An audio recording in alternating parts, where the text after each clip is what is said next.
আসসালামু আলাইকুম everyone, welcome to home cooking recipes. আজকে আমি আপনাদের সাথে শেয়ার করব লইট্কা শুটকি ভুনা। এজন্য আমি লইট্কা শুটকি ছোট ছোট করে কেটে নিয়েছি। চুলায় একটি প্যান বসিয়ে লইট্কা শুটকিও পরিমাণ মতো পানি দিয়েছি। শুটকিগুলোকে এখন আমি সিদ্ধ করে নিব। সিদ্ধ করা হয়ে গেলে আমি পানি ঝরিয়ে ভালো করে ধুয়ে নিব। ভিউয়ার্স, চুলায় একটি প্যান বসিয়ে দিয়ে এখন আমি এখানে পরিমাণ মতো তেল আর লইট্কা শুটকি দিয়ে দিয়েছি ভাজার জন্য।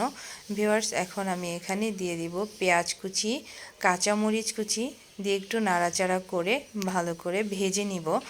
ভিউয়ার্স, এখন একটু ভালো করে ভাজা ভাজা হয়ে গেলে এখানে দিয়ে দিব পরিমাণ মতো আদা রসুন বাটা, হলুদের গুঁড়া, পরিমাণ মতো মরিচের গুঁড়া, পরিমাণ মতো পানি দিয়ে সবগুলো উপকরণ ভালো করে কষিয়ে নিব।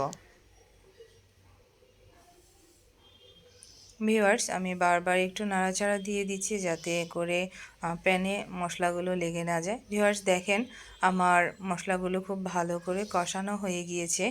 ভিউয়ার্স, আমি ভুলে গিয়েছিলাম যে আমি এখানে পরিমাণ মতো লবণ দিয়ে দিয়েছিলাম।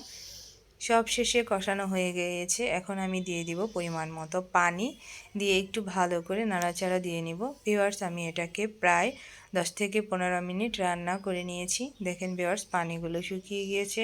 আমার লটকা শুটকিটা প্রায় রান্না হয়ে আসছে। একটু ভাজা ভাজা করে নিব। ভিউয়ার্স দেখেন, আমার লটকা শুটকিটা রান্না হয়ে গিয়েছে। এখন আমি চুলা থেকে নামিয়ে নিব। চুলা থেকে নামিয়ে বাটিতে নিয়ে নিয়েছি।